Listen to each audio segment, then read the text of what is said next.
Welcome back to Tokyo and this special edition of BBC World News America, reporting live from Japan. I'm Matt Fry. Now, just to bring you up to speed with some breaking news, we heard just about 20 minutes ago that there had been a third explosion in the Fukushima nuclear power plant. This one was in reactor 2. It happened at 6:10 local time. We're not quite sure about the exact impact of that explosion, what significance it has for the rest of the plant.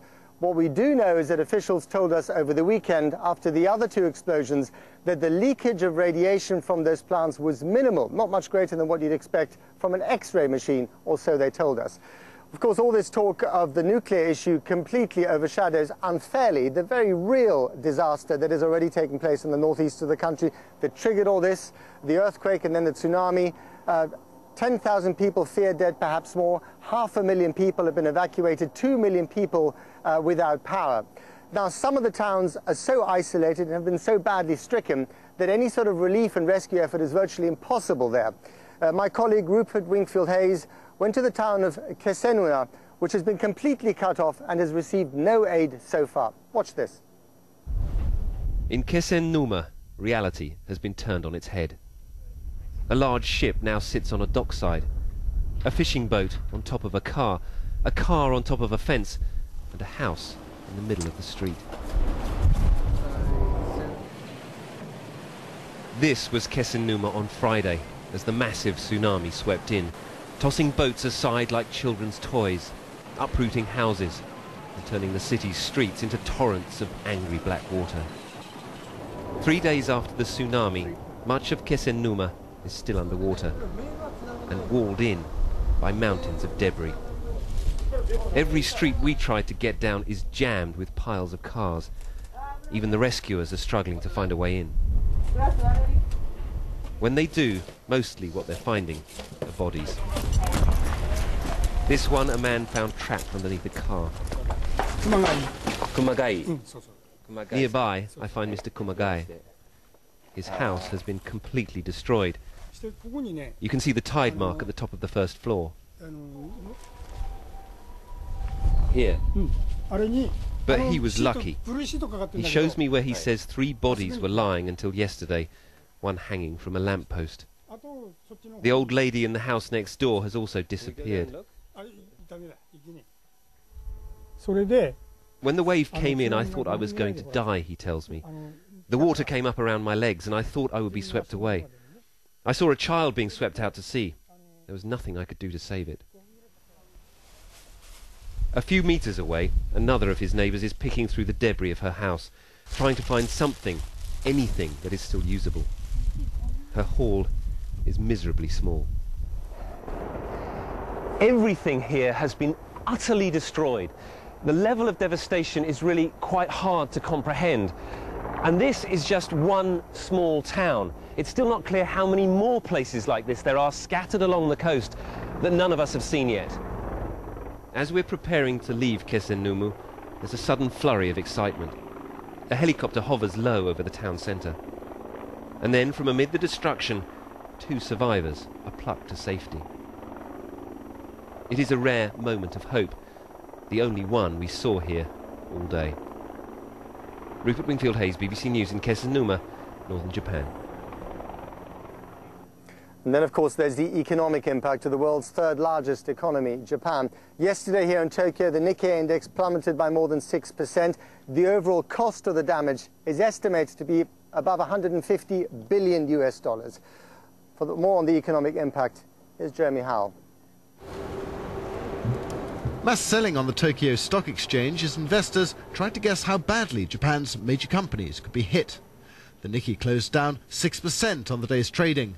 Firms like Toshiba, Toyota and Nissan have had to stop production because with 11 of Japan's 54 nuclear power stations out of action, they're running out of energy for their factories. We've stopped production as of today. We're taking the opportunity now to assess how affected each operation is. Frankly, it's extraordinarily complex. It's not just that our factories, it's also our suppliers. Obviously, some of the suppliers are even within the exclusion area for the nuclear plants. But it's insurance companies which have been hardest hit. has estimated that the physical damage from the Japanese earthquake and tsunami will cost $51 billion to repair, and the total cost to the economy from that and lost production could total $99 billion. One of the things that we know about the Japanese market is it does tend to keep a lot of its exposures within the domestic Japanese insurance market. So I think those guys will bear a brunt of it. But once it gets to a certain level, the losses will be shared out amongst the international community.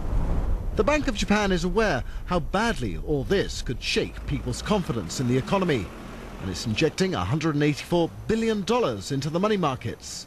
It hopes banks will use this to lend to households and businesses when they come to rebuild following the disaster. Jeremy Howell, BBC News. Around the world, there has been an amazing outpouring of support for those affected by the earthquake and tsunami. From international rescue teams to individual donations, millions are reaching out to help.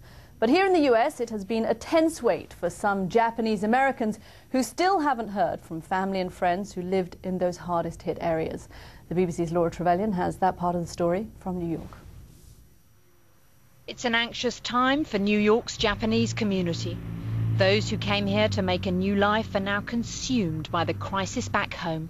In the East Village, I met Takeshi Hiwatari, who, like so many others, is watching what's going on with a growing sense of unease. Most of my worries are my friend. Have you heard anything from your friend? No. I tried to reach him maybe 10 times, calling and emailing, but no response. It's been an agonizing few days for the Japanese community in New York. First the shock of what happened, and then the waiting.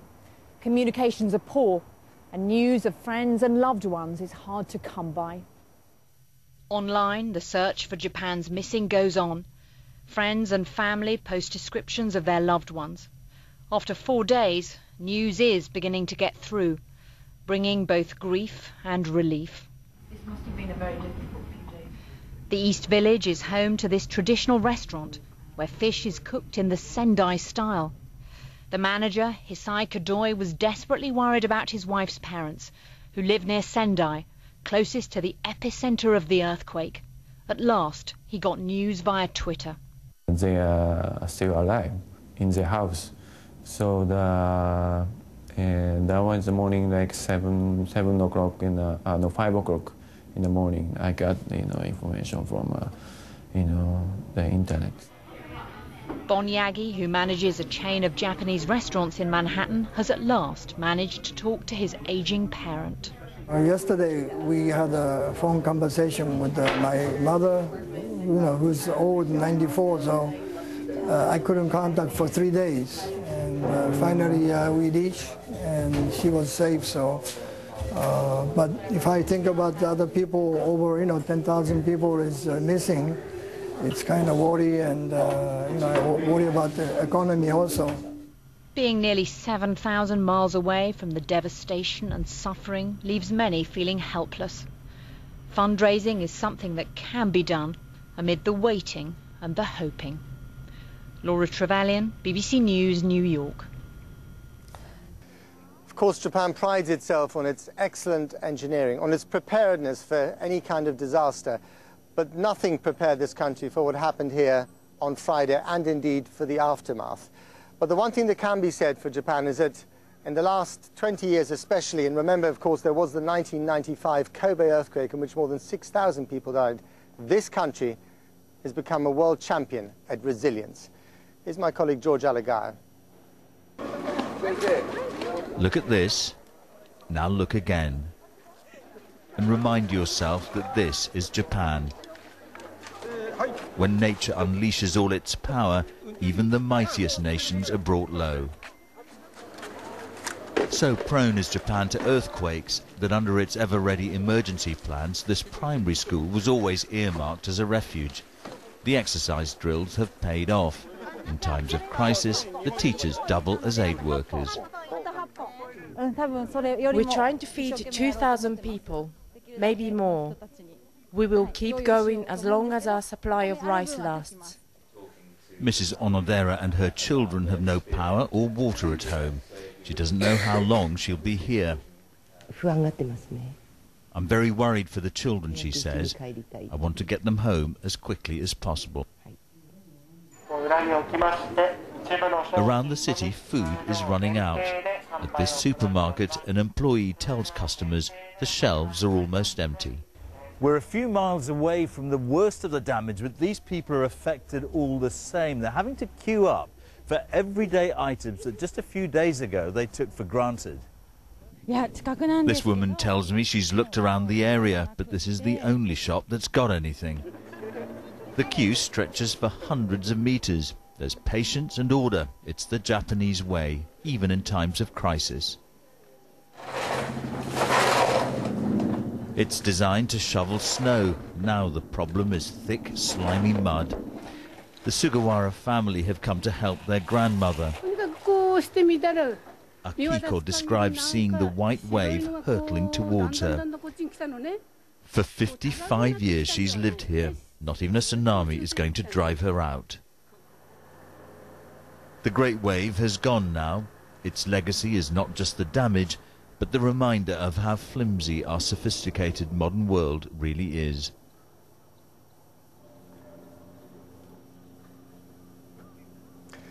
This story started with the involuntary convulsions of the Earth's crust about 10 kilometers under the surface on Friday afternoon last week.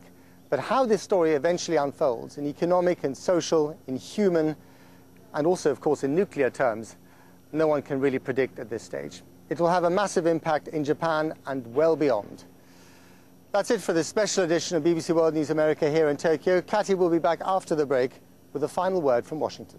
And we hope you'll tune in tomorrow morning at 7 a.m. Eastern Time for the programme GMT. They will, of course, continue to follow all the developments in Japan, where a third explosion in 4 days has rocked one of the country's nuclear plants.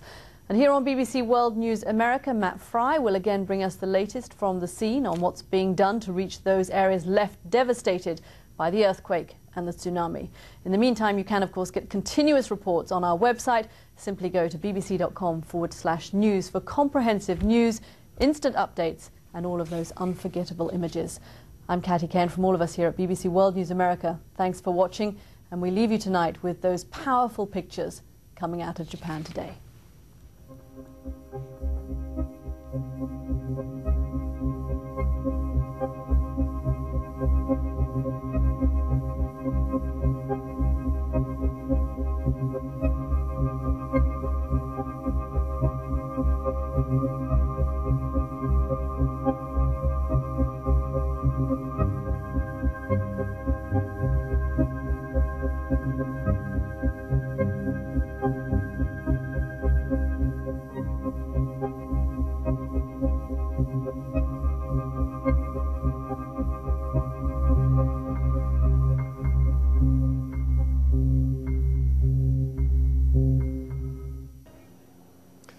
Of course, Japan prides itself on its excellent engineering, on its preparedness for any kind of disaster.